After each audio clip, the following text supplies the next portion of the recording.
Some people like to keep things electronically. There's some great accounting softwares where you can just take the receipt, take a picture, it's there, and you throw the receipt out, right? Keep your receipts. Look at your receipts as opportunities to save money on your taxes. How do you look at an account and say, okay, this is a good one and this is a crappy one, even though if they have the same knowledge?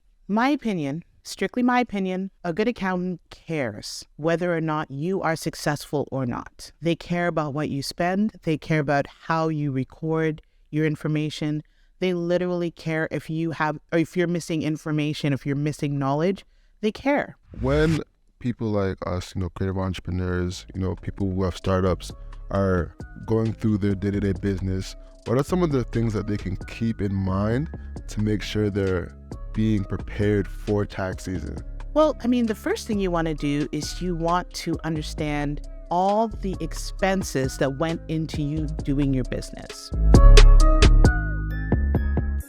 Ladies and gentlemen, welcome back to another episode of Hustle Over Everything. This is a podcast where we receive stories, tips, and tactics from entrepreneurs who have done it. You know what I'm saying? So today we have like a nuts and bolts episode. We have one where we really want to dive into specifics to help you with your business. But first of all, I'm Alex. And I'm Ono Sinde. And, today we have, who do we have here? Can you introduce yourself to the audience? I am Faith Thompson. I am FT a baby. CPA. Yep. I own Tax Assist Accountants on Yonge Street. And I'm here to talk about tax. You're here to bestow the knowledge upon us, all the entrepreneurs. We're here to have a conversation. Yes. Maybe a few laughs. Maybe a few laughs. And the thing is about it, sometimes you have to make this a little bit light because tax can be a little stressful. It can be daunting for a lot of people. People don't know about taxes that much. It's very like, let me get away from that. You know what can make you want to do? What can we do? Take a sip of Norai Seller's wine. Yeah. You know what I'm saying? It is springtime. It is time for some rosé. And like a day like today, bro. Today was flourishing. Today was a flourishing day. Goodness. 24 degrees. Most definitely. It was warm outside. 24 degrees. It should be a Trinity Bellwoods. 29. High was 29. People had their shirts off. Homeless guys had their shirts Look at me, off. bro. I got my. You got the chest off. You got the chest hair. You know what I'm saying? It's Norai vibes. That's Canada. Season. You know what I'm saying? Norai Seller's Wine is one of the only black-owned wines in Canada. And they're a sponsor of today's show. So make sure you go check them out in the link down below. Norai Seller's Wine is the spot. As I always say, whatever the occasion, grab the Norai. Whatever the occasion, grab the Norai. Just grab it. Saying? Pour that. Yes, Norai Seller's vibes. All right, now let's get into the episode. So, today we want to talk to you about diving into accounting as a creative entrepreneur. A lot of our audience are, budding entrepreneurs. They're growing their business. So there's a lot that feels overwhelming to them when it comes to, dealing with their finances and their accounting. You know what I'm saying? So for people that aren't aware of you, and let's say I'm at an event and I'm going to try to introduce you, how could I summarize what you do in a short few minute sentence? Well, I'm a CPA. I have an accounting practice, but I also really work diligently to help small businesses grow. And I really want to share information. I think that's something that I feel really strongly about. Spent a lot of years in big corporate, and they have a lot of knowledge up there, but sometimes that knowledge doesn't get shared with us normal people. So I have this opportunity. I love this opportunity to share and help small businesses grow because it's that lack of knowledge. That's what hurts us. As small entrepreneurs? Yeah. And just individuals, Yeah, well, speaking about that, right, I've always had this thought, when you look at accountants and how do you define what's a good accountant and a bad accountant or someone who keeps your books, because we all went, let's say from an accountant, we all went to the same school. Accounting principles never change, right? So you never feel as if, they change, but the core of it is that forever, accounting principles are forever the same. So how do you look at an accountant and say, okay, this is a good one and this is a crappy one, even though if they have the same knowledge? My opinion, strictly my opinion, a good accountant cares whether or not you are successful or not. They care about what you spend. They care about how you record your information. They literally care if you have, or if you're missing information, if you're missing knowledge, They care. Yeah. They will give you information based on what they receive from you. They will give you little tidbits and tips. I had a few conversations with some of my once-a-year personal tax preparers where I'm like, yeah, you know what? You need to start doing A if you want next year to look different. You need to start doing B if you want next year to look different. You'd be surprised at how many accountants just don't care. They're like, here's your return. Bye. Like, I think a good accountant will actually want you to succeed. So a lot of them move like from a transactional kind of relationship, like get the job done and your business is your business. Yeah. And to be honest, some people are a bit preachy, right? And I wouldn't want an accountant that was preachy, but I look at it like I have a lot of nieces and nephews and they all call me anti-faith. And so I always treat my clients like I'm anti-faith, right? Especially my small businesses, sole proprietors. I say, look, this is what you're doing, but this is how you could do it better. Look out for that. And I mean, whenever I come across accountants that are like that, because there are other ones other than myself, I'm not a unicorn, but when you come across accountants like that, that's how you know that's a good one. Most definitely. Now, when people like us, creative entrepreneurs, people who have startups are going through their day-to-day business, what are some of the things that they can keep in mind to make sure they're being prepared for tax season? Well, I mean, the first thing you want to do is you want to understand all the expenses that went into you doing your business. If you had to travel to a client, then you want to think about your motor vehicle expenses. If you had to, if you had to wear a uniform, then you want to think about your dry cleaning expenses. If you had to advertise, you want to think about your ad expense. Anything you want to do that where you use that expense in order to make money, you want to keep that information. Now, you can keep it in paper form. If you want to go to the dollar store, they have these beautiful little accordion file folders. You can just pop it in there and forget about it. Some people like to keep things electronically. There's some great accounting softwares where you can just take the receipt, take a picture, it's there, and you throw the receipt out, right? Keep your receipts. Look at your receipts as opportunities to save money on your taxes. Yeah. Right? Instead of looking at your receipts as money I spent, look at your receipts as opportunities not to pay as much tax. Right? So if you see your receipts that way, you'll care about them more. Right? Tax planning starts in January. Okay? So right now you're planning for next year's tax season, right? I was actually talking to another client of mine. I said to her, don't wait until next February to be putting money in your RSP. Start from now, a little $50 here, a little $100 here, and it piles up, right? Start from now to think about what do you want to have? Are you going to have a big year? Do you need to put aside some installments, right? Start from now. Tax planning starts from January. That's a key thing.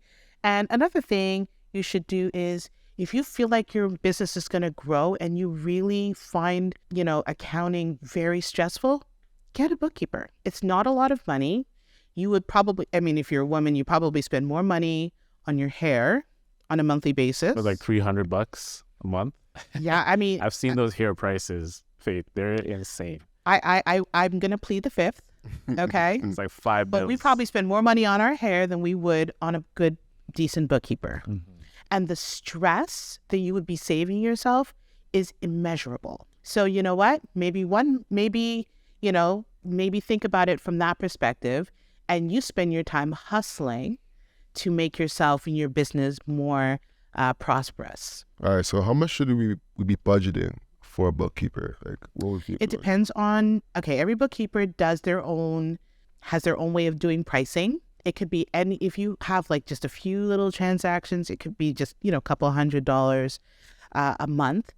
If you have like a bustling business with lots of bank accounts and lots of credit cards, especially if you have all your personal stuff mixed in, which I do not recommend, but if you do have all your personal stuff mixed in with your business stuff, somebody to tease it apart, could be, anywhere from 2 to 3 to 4 to 500. There are ways to minimize that.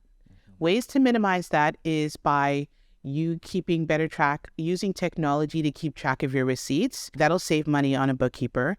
And if you were to use some of the technology tools to maybe track your automobile expenses, there's a lot of apps on your phone that will track them for you. But if you use technology, your bookkeeper will have less work to do and will charge you less. So you were talking about tax planning and keeping your receipts and everything like that. One thing we hear a lot as entrepreneurs is it's a tax write-off. It's a tax write-off. Okay, I want to buy a chair for my office. It's a tax write-off. But we don't really understand what that means when you say it's a tax write-off. So at its core, explain how a tax write-off works. Like, for example, we purchased an item and we're saying we're going to write this off. What should you do once you establish we're going to write this off in the tax process? Okay, so it's a tax write-off. It's kind of more like an American term, right? In Canada, we have tax credits and we have tax deductions, right? So if you are a sole proprietor, tax credits and deductions work a certain way. If you are a corporation or you are incorporated, it looks like the expenses from your business are going to reduce the amount of income and therefore the amount of tax that will be levied, right?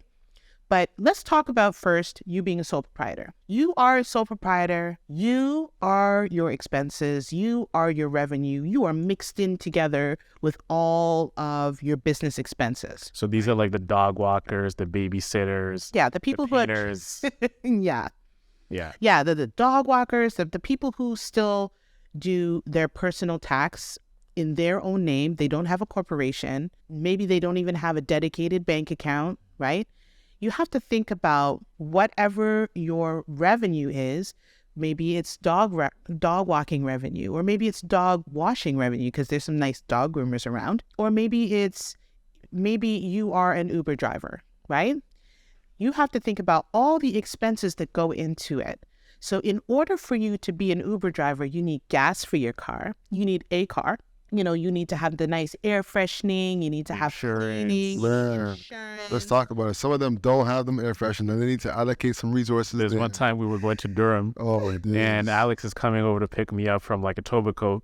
And I don't know, you called me or messaged me at the nick of time like I was coming down. You're like, bro, do you have like air freshener? I'm like, nah, bro. Like, there's no air freshener here. Because you know my place is always smelling good. Like, so there's no need for me to have that. Yeah, yo, candles going. Yeah, of course, bro. Just a slight plug into like how tight. Yeah. Just want to let all y'all know. Yes. And we come into this vehicle, Faith. And Alex is there. I come in the back, right? He's in the corner. He's got a scarf and everything. He's just like this. And I'm like, bro, is it? Because I see him through the window. I'm like, is it that bad? I get in there and this thing was just atrocious. And we had like an hour drive. And you know, it's one of them old cars like before 2010, so the tech isn't up to par. Ooh, mama. So the heat plus the stinkiness, there's like a lot of ethnic foods mixed in there, plus people sweat and just dirt.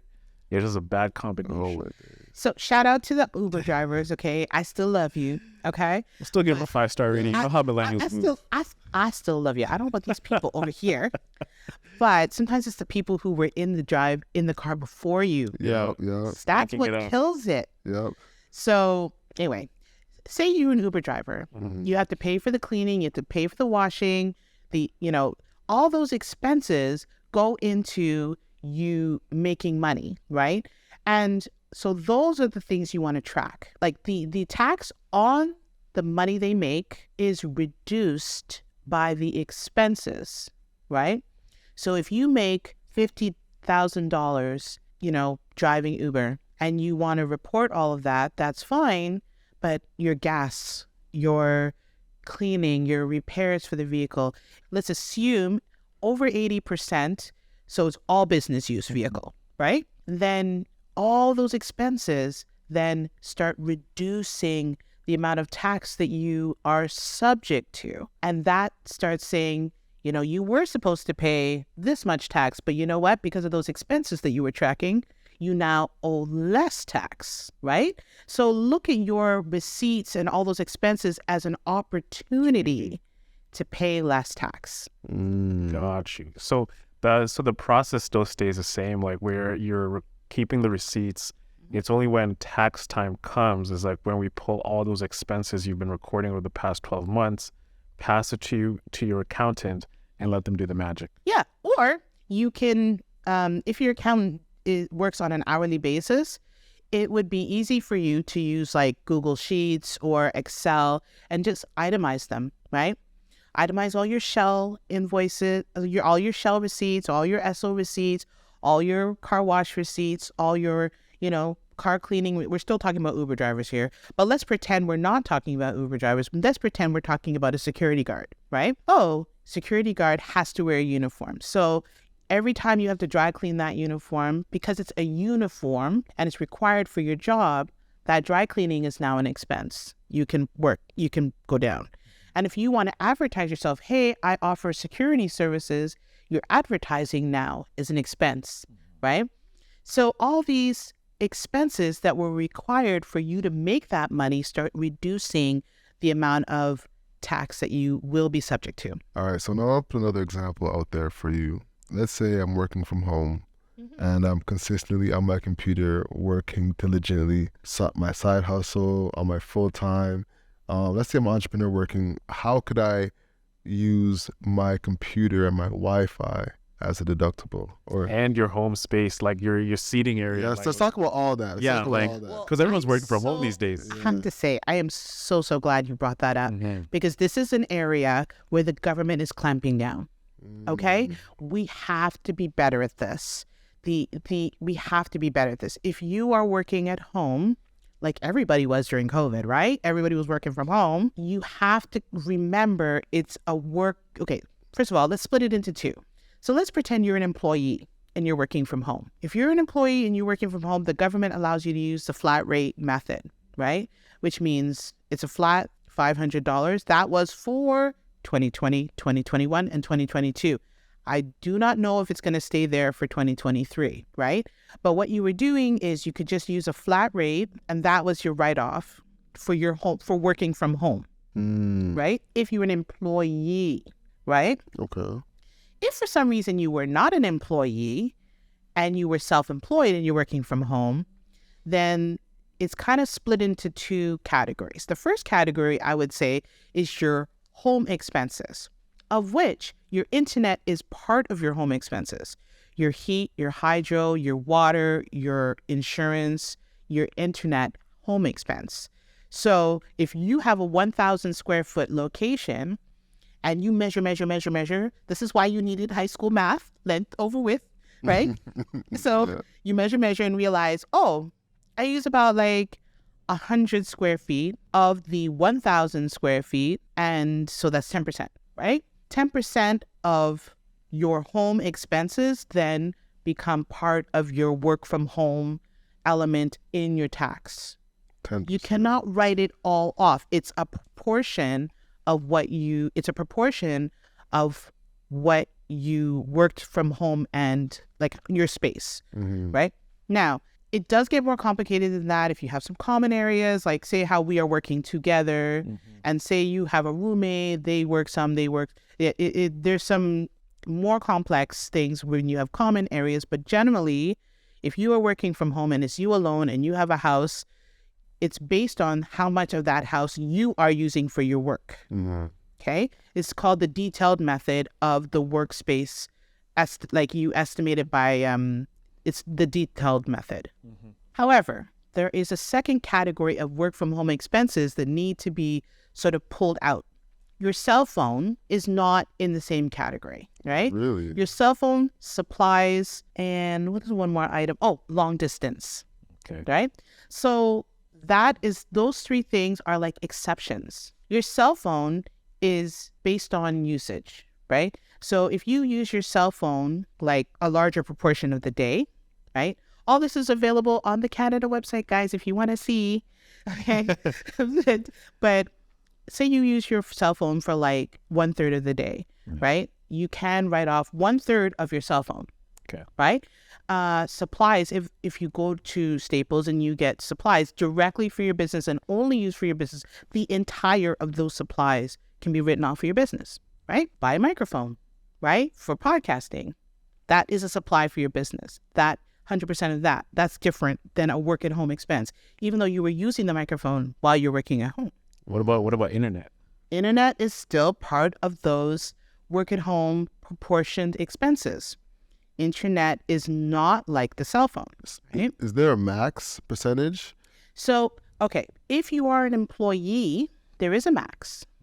500 at the moment is the max. 500 what? $500 for if you're an employee, Yeah. somebody's employee, then your work from home amount that you can deduct is $500. Right? Okay. That's when people get those forms working home because of COVID. People got them in 2021 and 22. I do not guarantee they will be available for 23. But if you are working at home at least 50% of the time for at least 4 consecutive weeks, then you do qualify to this COVID work from home thing, which was available for 2021 and 22, but not necessarily for 23. I do not know. We have not received confirmation if that's going to be available for 23. But if you are self-employed, you're using the detailed method, which means you have to figure out your proportion that belongs to your work. With some exceptions, your cell phone is the exception, supplies are exceptions, long distance is another exception. If you have a long distance charge that is directly related to your business, that entire charge can be written off, can be deducted under long distance. Those are some like little exceptions. But most of your work from home expenses that I quoted earlier are part of the proportion method. Interesting. And you said 10% of your... As an example. As an example. But typically, where does it range towards? It depends, right? Like if you have a massive house, right, and you use 6%, then it's only 6% of the home expenses that you can use. Yeah. But you know what? You could have a teeny tiny little apartment, right? And, you use a good portion of it for your office, then larger proportion would be considered for your home expense. Yeah. A lot of the people we talk about they have roommates. They're like in bachelor pads. They're in basement apartments, condos. So they're sharing spaces, and then you're using it for your business. So and let's say if you're staying in a basement, that's like, let's say 500 square feet or something like that. And then you have a little corner like this, which is dedicated to your business, which is going to be like 5% of that. So like, and it's 5%. Is it even worth it at that point? That's a good point. Okay. So this is where it breaks my heart. Ignorance really hurts. Yeah. Because people were not told that it is based on proportion, that it's based on space, right? Although it's on the government website very extensively. They have a lot of calculations and stuff like that. They're very but who wants to go to the government website? Like, I'm there because I have to be there. It's so right? dry. Like the first page, you see like black text, white background, and legalese. I think it's the fonts. I think they should use Helvetica. If it's Helvetica or Comic Sans, bro. If they use Comic Sans, I'm reading it. I'm reading it. It's like a joke thing, bro. You know what I'm saying? You can use the read aloud function, Control-Shift-U, and then it will read itself to you. For those who are like audio learners like myself. Yes. It sounds like you're waiting on holds. This is the Canada website. No, they changed the voice. They changed the voice. It's a pleasant. Don't you ever use the read aloud function on Internet Explorer? I actually don't. Internet Explorer? Control-Shift-U. That's Control-Shift-U. So you got a down pass as soon as you get I'm an auditory learner, right? I can read something, but it won't mean as much to me unless I hear it. If I hear it, I'm like, oh yes, I get you. Right? I don't read books. I get audiobooks. Yes. Right? Listen to Michelle Obama speak in my ear. So do you work out with like a podcast on? I feel like that's huge. I spend a lot of time on podcasts. And hustle over everything's of course, hustle over everything. H1B, up on the docket. So I mean, yeah. So what happened though in 2020 and 2021, a lot of people didn't really understand this, and they wrote off most of their home expenses because they were told by auntie and cousin that this is something that they could do, and they didn't use the proportion method, and a whole bunch of them got reassessed. Yeah. Damn. So it was just really, it was hard to watch, because then they end up in my office and be like, can you help me figure this out? I'd be like, sorry, I don't know who told you this. Stop listening to your auntie. They're not an accountant. Yeah. And I think as well too, the government was more chill about this before COVID. And, similar to the car logs, like a lot of real estate agent and people who drive around in their car all the time, they didn't really need to keep the car log. If they didn't keep the car log, the government didn't really care. Now the government is asking for car logs. They want to see it. They want to, scrutinize the line items. Where are you coming from home? You can't go, you can't count, the amount of time you spent to go home or from home. Things that were never scrutinized before. Now they're scrutinizing everything. Speaking of which, I heard this one story of a girl who was like, I can write off all these Ubers. And she was Ubering here, there, and everywhere, going to see man, going to see wherever. And then the tax time came around and nothing happened. Can you break down for the Uber creative entrepreneur, Side hustler. Yeah. Can you break down what you can actually use when it comes to the Ubers and ride shares, Lyfts, etc.? Okay, so everything that you want to consider writing off for your business, I want you to think about it from this lens, okay? If it was an expense used for you to generate sales or revenue, that a proportion of it can be tax deductible, right?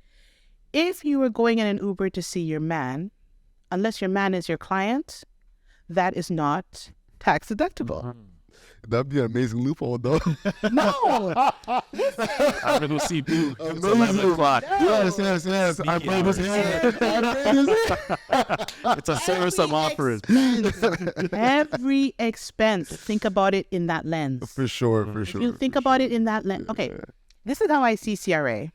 CRA is like a woman who's been hurt, right? She's scorned. She is like a woman she's looking, Damsel in distress. expecting another hurt to come around, right? But if you deal fairly with her, she'll be loyal. So you'll find a lot of people who understand this rule. They proactively go to CRA and say, hey, I made a little mistake. Can we get a payment arrangement? And CRA is like, sure, you came to me. I care about you. I will give you a payment arrangement. But if CRA have to chase you, you're done. Let's talk about trouble. Let's talk about CRA real quick, because we're talking about all these expenses like Uber, meals, everything. Like CRA's like, oh, like, where did you go here? You were here, you were there. A lot of us, this is my theory, right? And correct me, like, with this theory, is you have your credit card, you have your bank accounts, and you have everything like that. Are they watching your transactions in the background, like seeing what's coming in, what's coming out, interesting thing, and seeing what's not reported? Because, when I got reassessed for my taxes, they're like, oh yeah, you didn't report these gains you had on your TSFA or your investments. Like, can you do that again? So in a business sense, are they really watching your accounts? Okay.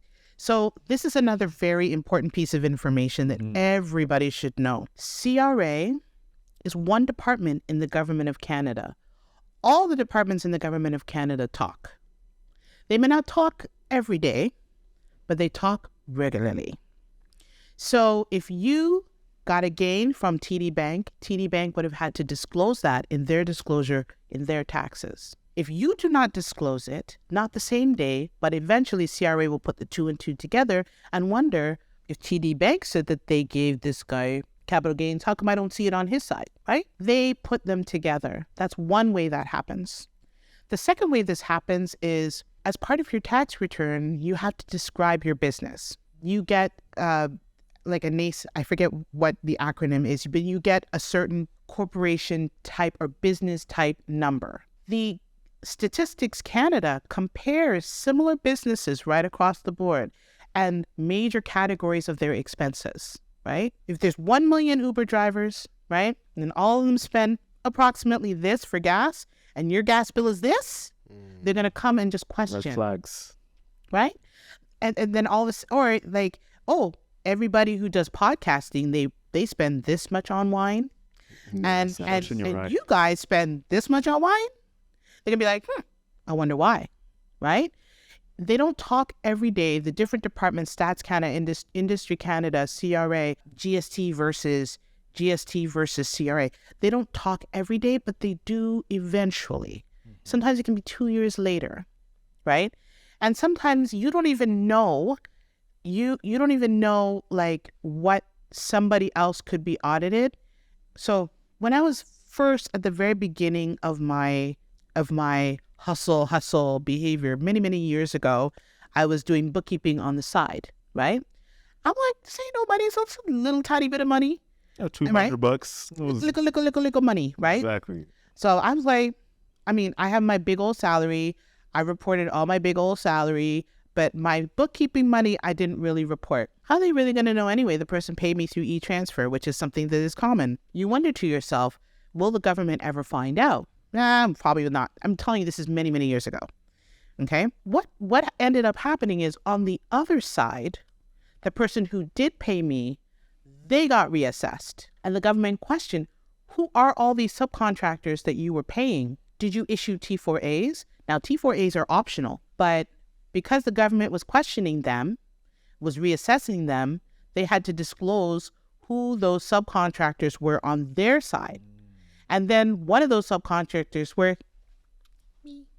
So the government came to me and said, well, what happened to that money that you received from so-and-so for services? Did you disclose that on your tax? And I'm like, me? Right? And they're like, well, you didn't disclose it, therefore you owe us money and penalties and interest because this is years later. Yeah. So it's just, the thing is about it, it may not be the same day, it may be years later, but sometimes it's somebody else on the other side being reassessed or being audited that will trigger an investigation into you. So you may as well just disclose. In that situation, they actually gave like Faith Thompson, she did my whatever, and then they came back to you. They came back to me. Number, address, everything. So they're always watching. Eventually, yes. You just get caught. Yeah. I wouldn't say you always get caught, but it is possible. This podcast is brought to you by Nyorai Cellars. If you didn't know, Nyorai Cellars is the only Black-owned wine company in Canada. Right now, I'm holding the Rosé, the 2021 Rosé bottle. This drink is amazing. I mean, it's perfect for those dishes such as seafood where you're cooking shrimp, you're having some pasta, whatever it is you're having. Grab a bottle of Nyorai Cellars, the Rosé. If you're having a date night with your significant other, you know what to grab. Grab the Nyorai. Whatever it is, grab the Nyorai. I mean, you will not go wrong with this wine. It's perfect for everybody. If you've never drank wine, this is a great bottle for you. Or even if you're a wine expert, you're an aficionado and you drink everything. I mean, you cannot go in Nyorai. I'm telling you, this wine is really, really good. And even though I'm boosting it this hard, is because I really love drinking it. And I'm someone who loves to drink wine. So whatever it is, whatever the special occasion, check out Nyorai. They have Sauvignon Blancs, they have Rieslings. I'm holding the Rosé right now. They have a wide variety of different collections of different wines you can choose from. Make sure to check them out. The link is going to be in the description. Check them out. Order a crate for yourself, or you can send a gift to someone that you want to gift some wine to. You can't go wrong with that. So Nyorai Cellars, check them out. Link will be in the description. And now back to the show. So I think that's the thing is, if you know that you have revenue, if you know that you have money, and say you just get like this opportunity to do this really big podcast, and you know that for the next year you're going to be making $100,000, and it's all T4A, no tax was deducted. Start from now to put money aside. Start from now to start creating some installments with CRA ahead of time, right? You can do that. You can assess yourself some tax and pay tax in advance, even if you're a sole proprietor. Yes, you can. And if you do that, when you get around to doing your tax this time next year, after you've made the $100,000, you have a little money in the bank account with CRA. They will do your taxes as per normal. If you sent too much, they'll send it right back to you. What if, let's say you take cash payments and you don't put the money in your bank, and let's say you accrue over $20,000 doing dog walking over from spring to the end of summer, and then you decide one day, I'm gonna put that money in my bank now. Just like take it away from the mattress, underneath the mattress, and put it in the bank. And then let's say you say, oh, this was an honorarium, whatever they call it, right? It's like Honorarium. Honorarium, exactly. And say that one more time. Honorarium. Okay, yeah. Yeah. Right. I understand. Yeah. So it's for the audience. It's like it's that, right? Walk us through that whole scenario, because people think when you get an honorarium that you don't have to really report it because it's seen as a gift, it's seen as a donation. And if you have cash and you just put it in the bank, and then you say, okay, I can get this honorarium from my dad because he's a big businessman and he can just write that check and say it's from him, whatever. And you don't have to pay tax. So avoiding that, like, walk us through those entrepreneurs who are thinking about putting a whole load of cash in their bank account to avoid taxes. Okay, well, if you all of a sudden put a whole load of cash into your bank account, like, at the end of the day, the government may not even know. The government may not know. They may find out through other means, right? The bank may disclose it through money laundering regulations. There are fintech regulations where the government has to do KYC on you, which is know your client, know your customer. So, there are checks and balances. Auditors might pick it up when the internal audit does client audits. There's any number of ways that could be picked up, right? And the other thing is, too, it kind of brought me to another idea. Like, say she's a dog walker. Remember, she's a dog walker. And for years and years and years and years and years and years, she just makes no money at all. It kind of makes the government wonder, how do you live? It's the same people, it's the same thought process where corporations, for like years and years and years and years, they have losses. It starts to make CRA wonder, well, how do you live, right? So the good practice is to always report a little bit of tax, report a little bit of income, pay a little bit of tax, at least, right? Because if you only report losses for long periods of time, it creates questions, right? And the other thing is, too, if you say you have losses, but then you have a GST return that says you have a lot of revenue and, some, but not the same amount of expenses. If your GST return says you owe GST, but your tax return says you have losses, and this goes on for long periods of time, it is possible that it could create red flags. I've seen it, but it's not it doesn't happen to everybody. It's not consistent across the board. But I have seen lately that the government is getting more vigilant. And we always believe that the GST auditors are the smartest auditors. So sometimes it's just a matter of a little something that will lead to you, right? Somebody gets a GST reassessment or a GST audit, and it just so happens to be a company who's your supplier. And then it kind of leads them to ask questions from you, right? So at the end of the day, that person could put a big whack of money in their bank account and nobody may be the wiser. It might be an honorarium and nobody might care. The government may never find them, right? So I'm not saying that it will always be the case where the government will always find you, but it is possible through ways and means that they may come across it. Yeah. A lot of entrepreneurs always think, oh yeah, like if I just take cash on the side and because if you go to like barbershops and everything, I was like, yeah, pay me cash, it's better so I avoid taxes and everything. And I think there's a lot of misinformation by just taking cash all the time and not really understanding how that's going to impact when it comes to tax time. Can you talk more about that? So there's a lot of misconceptions that I have come across in my line of work. Like, if I don't file tax, then they won't know that I made any money. Like, that is a misconception I hear a lot. Or if I don't make any money, then I don't have to, like, say you have a corporation. A lot of people open corporations and then never use them, right? Or they opened it and they thought they were going to use it, but then they never end up using it. Well, they're just going to like close their eyes and pretend it doesn't exist.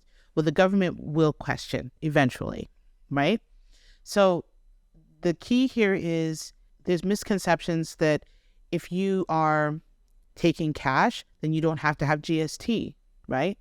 And it's not always the same day that the government finds out that you owe GST, but sometimes it has to do with a supplier. So say, for example, you pay rent. You're a barbershop. So how do you pay rent? And you have no revenue. You have no revenue. Or maybe they just report just enough revenue where it's so sneaky that they're like, okay, maybe it doesn't cut. And what if that property? I don't want to scare everybody, okay? No, you just. But I've seen stuff. Okay, what if that property management company gets reassessed? Then that comes to you for you to be questioned about. Oh, you're paying your rent. Good job. How are you paying your rent? Where's your money? It's just sometimes it doesn't happen all the time, but because I've been in accounting a long time, I've seen a lot of things. One time, one of my companies that I worked with, they they were doing everything okay. And then it just so happened that they had a client, a supplier who was indigenous. My goodness, I'm so sorry. Who was indigenous Canadian. So they, for whatever reason, got audited, right? Because they were using the indigenous number and maybe I think they didn't have the right to fully use it, or I don't remember, but they were using the indigenous number, and everybody who they had as a customer, and then for us it was a supplier, everybody who they had as a customer got reassessed. So sometimes you just unlucky and fall into it. The thing is about it, it may not happen, it may never happen, and then it may happen, right? The best thing to do is, if for some reason you are that barbershop owner and you do want to take a cash business, just self-assess the tax and remit. For example, if you have $100, like say for example, you have $100 haircut, right? You have $100 cuts. That's a thing now. See, very big. Faith, you know, like I know you're thinking a lot of women have the most expensive hairdos out here, but as guys, like a cut now is like $50 if you're including tip. Yeah, And that's then taking the thing on your forehead. Yeah, and then the straight razor things. Oh my Yes. goodness. I have a son. Plus the cologne on top, a little. Yes. So let's pretend the barbershop says, I want to take cash, but I'm gonna take cash, but I'm going to self-assess. You know, they can take that $100 haircut, right? 100 divided by 1.13, and they take 88.44 to themselves, and they remit the difference to the government as the HST from that haircut, right? They could do that. They could do that like on a monthly basis, say like, oh, I did, 1,000 of these haircuts, and I'm just going to take my top line revenue, divide it by 1.13. That's the amount I'm going to send to the government. I'm going to keep all my receipts, offset that, and then they go off to the races, right? They might, some people choose to do that, but then they don't actually take into consideration all their revenue. Please don't do that. If the government finds out you're doing that, then that's much, much worse. It's called tax avoidance, and that is something actually that could be a crime. But like what you do is the best thing to do is just, even if you want to say tax included, just take all your revenue at the end of the month and just divide it by 1.13 and remit that difference to the government, minus the HST or the GST on your expenses. Make sure you deduct that. Just for our audience, Isaac was asking, is there a good percentage to keep in mind on a monthly basis to put away for taxes? Yes. Okay. So it depends on a couple of things. First thing it depends on, are you incorporated or are you sole proprietor? If you're incorporated, then your tax rate is different, right? That's the first thing. And also the rules about the expenses that you can deduct is a little bit more relaxed, right? So let's take the three taxes separately. There's income tax, there's GST, value added tax, then there's like CPP, like your payroll taxes. Your income tax is like everything overall, all your revenue minus all your expenses. If you're incorporated, it's whatever is left over gets taxed. If you are a sole proprietor, then your top line revenue tells you what tax bracket you're in, but your expenses will see how much income actually gets taxed at that rate. The third thing is your CPP, EI. If you're taking money out, typically the CPP and the EI gets levied. If you pay yourself through a payroll service, then your payroll service will deduct it. But as a sole proprietor, you pay both the employer expense and the employee expense, right? So there is three types of tax that really we have to talk about. And Isaac, I'm not looking at you, but I'm talking to you in my heart. Okay? Okay, so there's three that you have to consider. It's hard to say a percentage because I don't know what you're really dealing with. However, 25% is probably safe.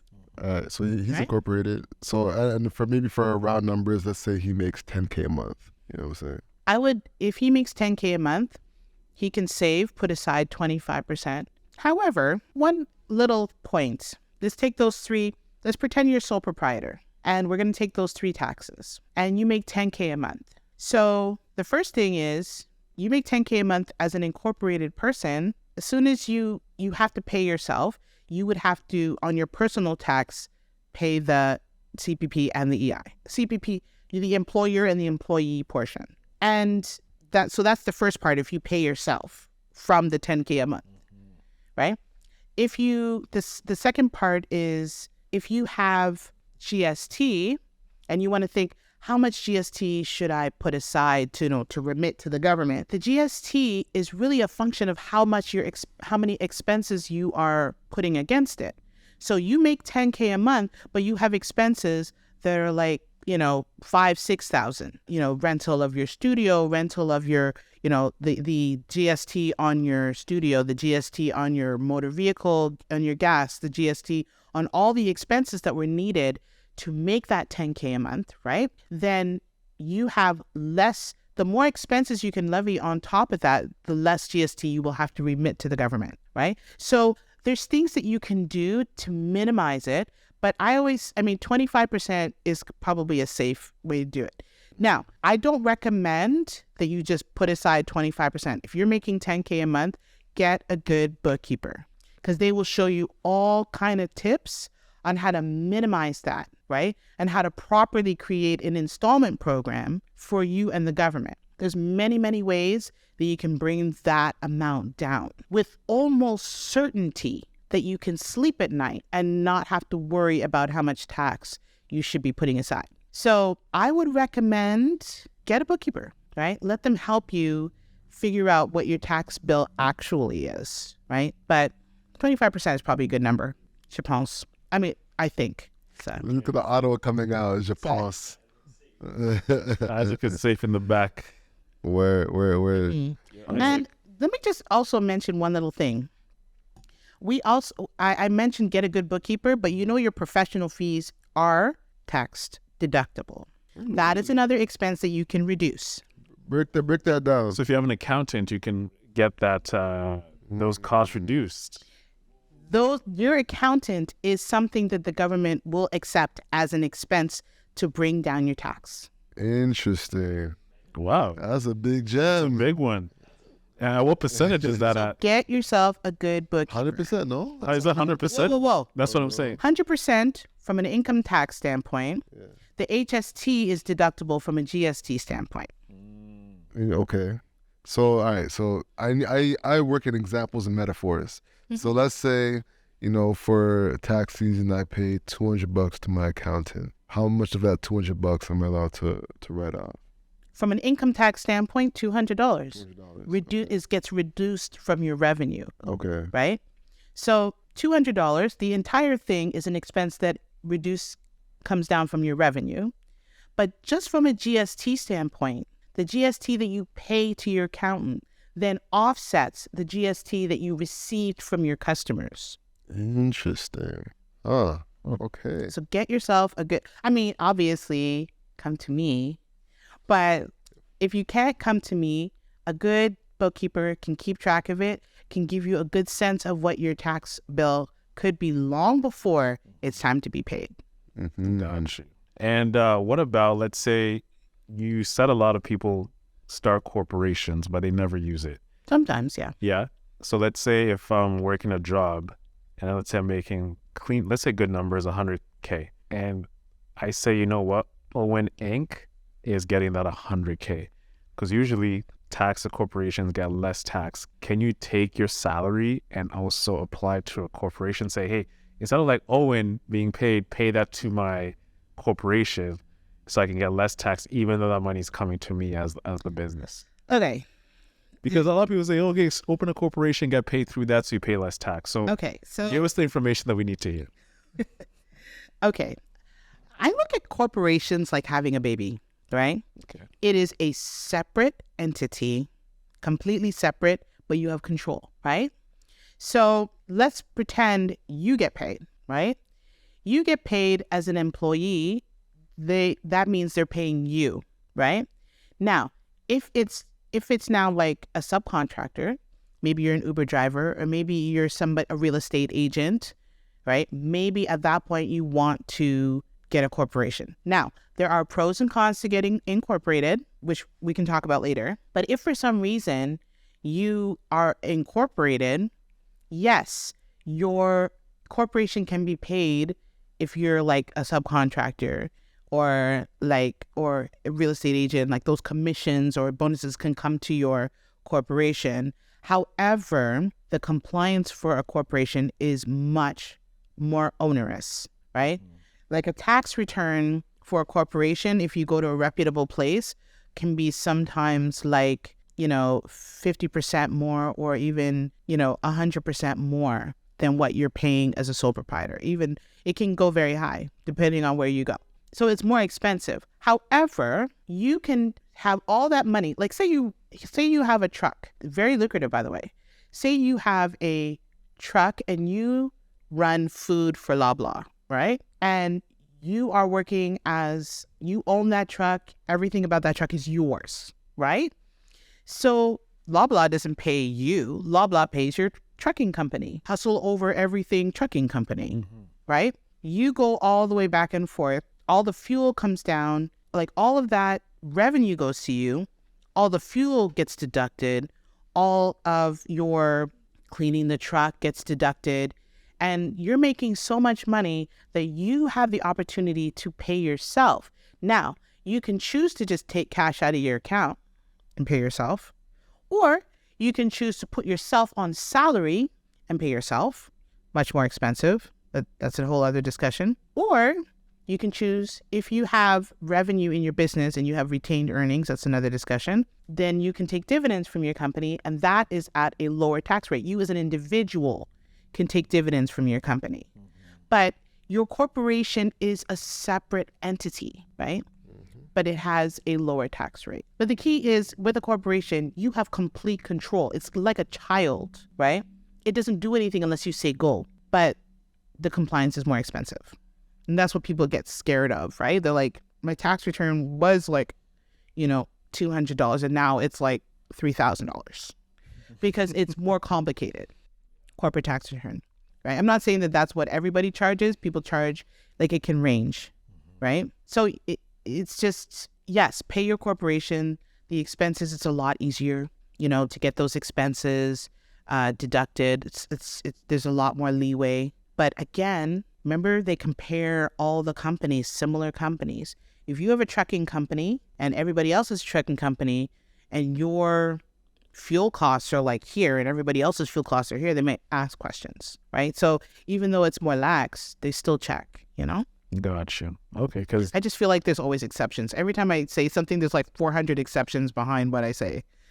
that's what I feel like with that accounting and bookkeeping it's like so many exceptions to the rule for some people. And the people who the exception to the rule, they usually know someone that knows someone that knows someone.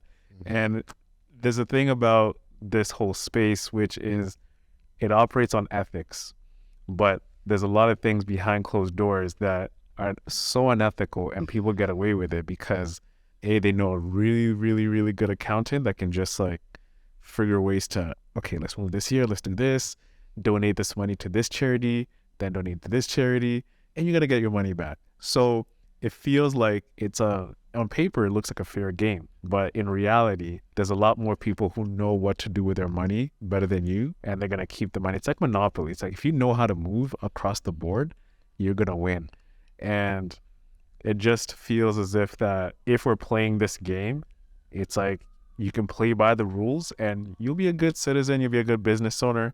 But if you really want to dominate and you want to build a big business, you got to understand how to really, really move without getting caught ethically. I think the key is, I love Monopoly. Have you ever played Monopoly? Yes, indeed. You play Monopoly? Love Monopoly. Listen, you and me, I taught my kids how to play Monopoly, and whenever we play Monopoly, we suspend the parent-child relationship so they can talk trash, okay? And sometimes I win. I'm an accountant. Sometimes I win, and sometimes my kids literally kick my butt because they are fearless, right? Ruthless too. Well, because I spent time and I taught them the rules of the game. And I taught them at the beginning when they were children, like, well, if you do this, this might happen. And if you buy some hotels here, this is a big spot. as I come around the corner, there's a pretty good possibility I'll land on your spot. You know, I sat down and taught them the rules and all the little things that they could do. Well, the problem is when it comes to money and tax, there's not always that conversation about the little things you can do, right? And that's what's lacking. So if we're sitting, I was sitting down with my with my daughter, and I said, years ago, I said, give me your T4 when she first started working. I said, give me your T4, and I'll do your taxes for you, right?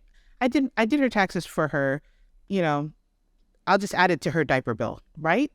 And and then COVID came around, and she wanted to get CERB, and she's like, oh, I can't get CERB because I never filed my taxes. I'm like, I filed your taxes for you. And so the government knows how much you're making and you've been making, so you can go ahead and get CERB, because she couldn't work during COVID. And she was so excited because somebody knew the rules. And so she was able to benefit from what the government was offering, right? And this is exactly what we need to do. It may feel like there's a set of rules that you don't know, that nobody is telling you. But what it actually is that there's a set of rules that you just don't know. And that's what I spend a lot of time with my clients saying, hey, you know what? You're not happy about the refund you got. You wanted a bigger refund. Let's talk about RSPs. Let's talk about the first time home savings account that is effective April 1st. Let's talk about, you making some donations that will help be tax deductible. Let's talk about it, right? And a good accountant will do that with you. But if you don't talk to someone, then you won't know the opportunities that are available. And speaking of which, as we work towards wrapping up, when you're consistently working with all these small businesses and medium-sized businesses, and like, oh, I see this again, oh my days, I wish they just knew X. What is that X for you? Oh my God, there's so many.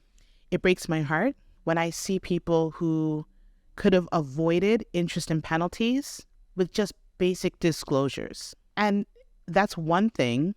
And the government doesn't always know. It's not always right. I had a friend of mine who goes to my church call me up and say, I just got this bill from the government saying I owe 2,000 something in GST, and I haven't even started the business yet, right? And I mean, you haven't started the business yet.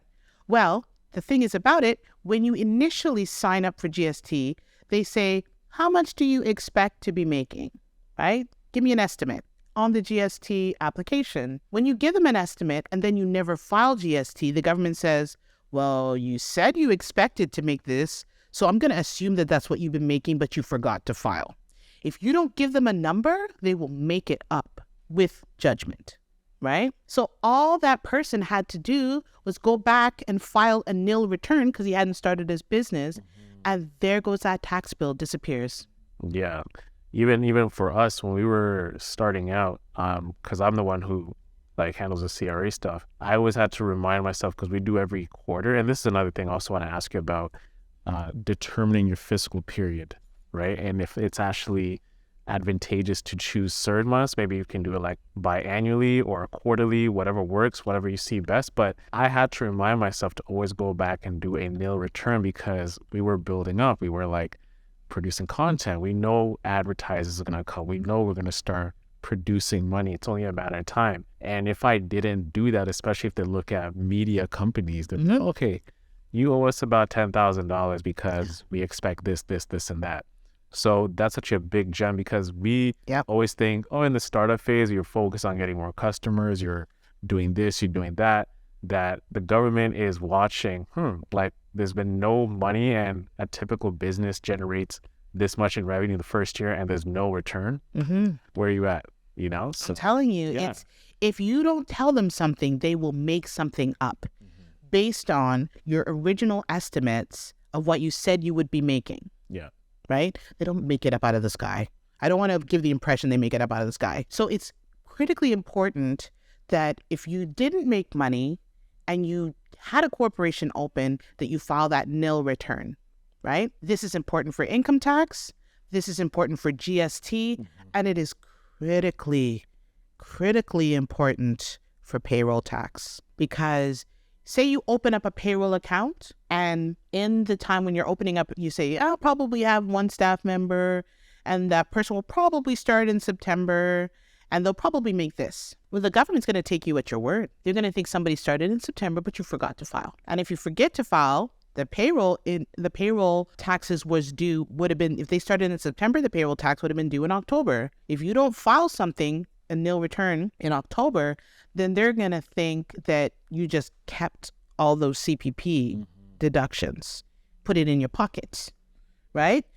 And then they come aggressively with interest and penalties. Payroll is one of those very touchy places, right? So it's critical if you are not making money or you're not using your GST or you're not using your payroll account, file a nil return, because you just want to make sure, hey, you know what? I see you over there expecting money from me, but we still not in business yet, but just it's nil.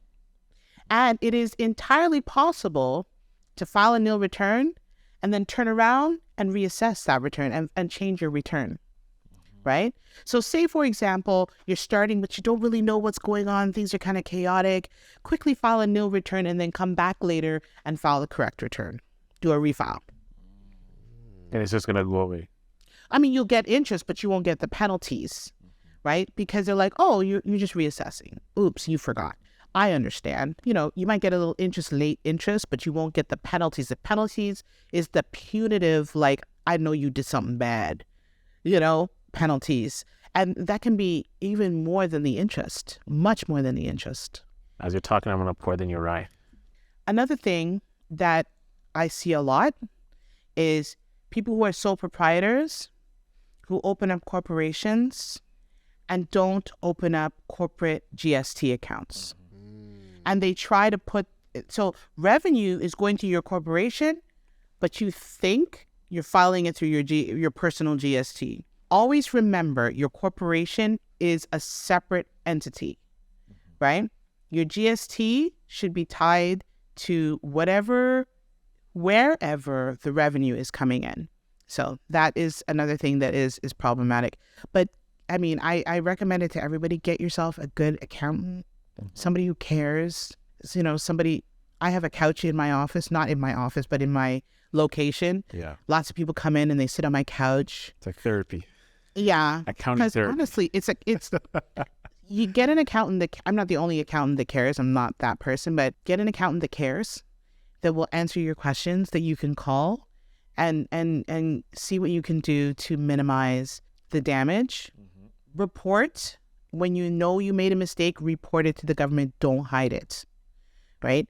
Also, if for some reason the government sends you a request for some money, don't hide, because they will don't hide from the government when they say you owe them money.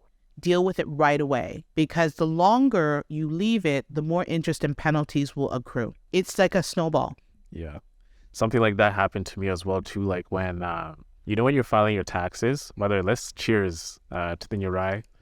Uri Rosé, baby.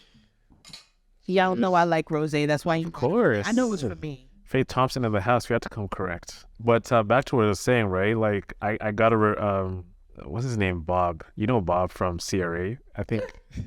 Chief of Revenue. No. I know what you're talking about. Yeah. He signs everything. Exactly, right? I get like a thing, oh yeah, I owe back $3,000. I'm like, what do you mean 3,000? You know what happened? Because when I was filing my taxes, I was clicking those boxes. Okay, yeah, I'm claiming this, I'm claiming that, I'm claiming that.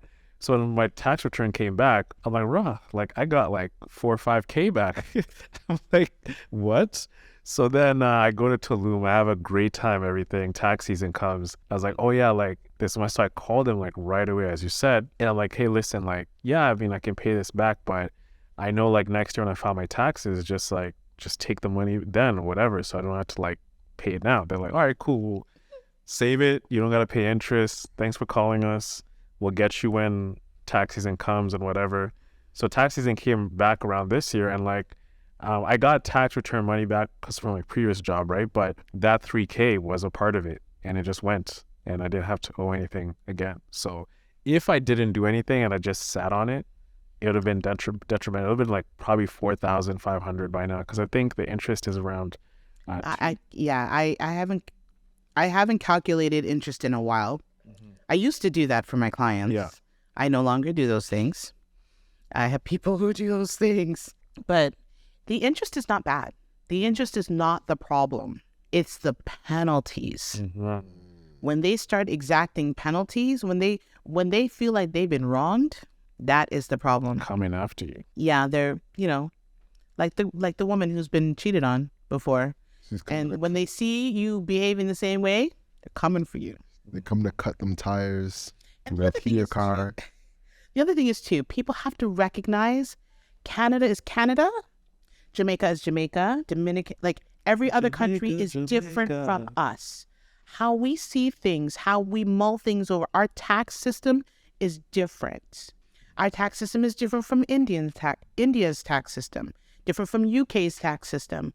You cannot look at the Canadian tax system through the lens of where you're coming from, because we have a whole different mentality in how tax is calculated. So it's really important, because a lot of times people think, well, when I was in India or when I was here, this is how it was calculated. That's not necessarily how we do it, right? So I think that it's just really, really important that people really take Canada at face value. I've just seen a lot of people make that mistake. It's just different everywhere else. Like GST is different everywhere else. Mm-hmm. Like the GST on your revenue, we let you offset the GST on your expenses, and then you only remit the what left, the difference, right? That is not the case in most countries. I actually don't know another country where that's the case. I'm sure there's another one. I just personally don't know. Most people just, whatever the GST or the value added tax is that they collected on their revenue, they just remit it to the government and close their eyes and run away. And that is the way it is in most countries. But Canada allows you to reduce it by the expenses, by the ITCs. And some people don't take advantage of that because they're thinking about it through the lens of the place where they came from. Yeah. So they miss out on all these deductions and pay too much GST when they don't have to. I hate when I see that. It hurts me. Most definitely. Yeah. As we work towards wrapping up, where can people find you?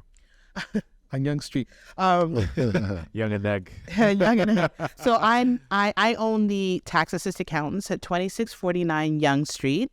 And that is right across from the Starbucks there's two Starbucks, so maybe I shouldn't say that. Between Lawrence and Eglinton, more towards the Lawrence side. I'm right beside the Sporting Life. How about that? That's an easy landmark. And you can come in. We're open from 10 to 6.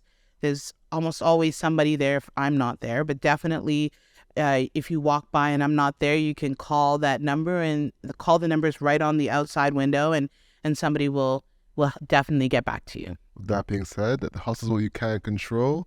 So control your grind, control your life. I'm Alex. And I'm Ono Sende. I'm Faith Thompson. And that's the show, y'all. Cheers, guys. Hey. Cheers to a great show. Thanks. Boing. Let's go. Have a great week, everyone. Peace out. Thanks for having me.